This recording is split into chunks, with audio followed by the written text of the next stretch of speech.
அவல் பாயாசம் பண்ணுறதுக்கு அடுப்பில் ஒரு அடிக்கனமான பாத்திரம் வச்சுக்கோங்க. 1 டேபிள் ஸ்பூன் நெய் ஊற்றிக்கோங்க. நெய் நல்லா ஹீட் ஆயிடுச்சு. 1/2 கப்பு வெள்ளை அவல் எடுத்து வச்சுருக்கேன், அதை சேர்த்துக்கலாம். நெய்யில் நல்லா வதக்கிடுங்க. இந்த அளவுக்கு கலர் நல்லா செவந்து வர வரைக்கும் வறுத்துருங்க. நல்லா வறுப்பட்டுருச்சு. இப்போ 1/2 லிட்டர் காய்ச்சின பால் வச்சுருக்கேன், அதை சேர்த்துக்கலாம்.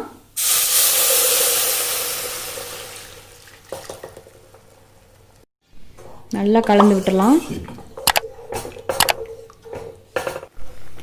பால் நல்லா கொதிச்சு அவல் நல்லா வேகணும்.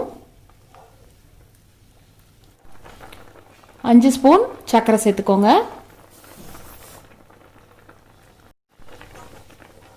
நல்லா கலந்து விட்டுடலாம். ஒரு பிஞ்ச் உப்பு போட்டுடலாம்.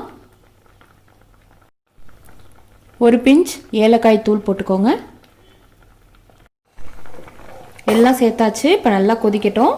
கொதித்து நல்லா அவல் சாஃப்டாக வேகணும். எல்லாமே நல்லா சாஃப்டாக வெந்துருச்சு. இப்போ அடுப்பை அமர்த்திக்கலாம். முந்திரி திராட்சை வறுத்து போட்டுக்கலாம். ஒரு சின்ன இரும்பு கடாய் வச்சுருக்கேன் அடுப்பில். 1 டேபிள் ஸ்பூன் நெய் ஊற்றிக்கோங்க. 2 டேபிள் ஸ்பூன் முந்திரி போட்டுக்கோங்க. நல்லா வறுத்துக்கலாம். முந்திரி எடுத்துக்கலாம் வறுப்பட்டதுக்கப்புறம். திராட்சை 1 டேபிள் ஸ்பூன் போட்டுக்கோங்க.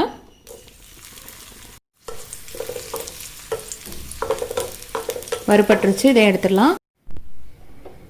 வறுத்து வச்சுருக்க முந்திரியை போட்டுக்கோங்க. திராட்சையை சேர்த்துக்கலாம். இப்போ ரொம்ப ரொம்ப சுவையாக இருக்கக்கூடிய அவல் பாயாசம் ரொம்ப இன்ஸ்டண்ட்டாக ரெடி பண்ணியாச்சு. பயங்கர டேஸ்ட்டாக இருக்குது. ஓகே ஃப்ரெண்ட்ஸ், இதே மாதிரி செஞ்சு பார்த்துட்டு எப்படி வந்துச்சுன்னு சொல்லுங்கள். இந்த வீடியோ உங்களுக்கு கண்டிப்பாக பிடிச்சிருந்துச்சுன்னா வீடியோவுக்கு ஒரு லைக் கொடுத்துட்டு ஃப்ரெண்ட்ஸ் அண்ட் ஃபேமிலி கூட நிறைய ஷேர் பண்ணுங்கள் ஃப்ரெண்ட்ஸ். ஓகே ஃப்ரெண்ட்ஸ், அடுத்த வீடியோவில் சந்திக்கிறேன். தேங்க்யூ. தேங்க்ஸ் ஃபார் வாட்சிங்.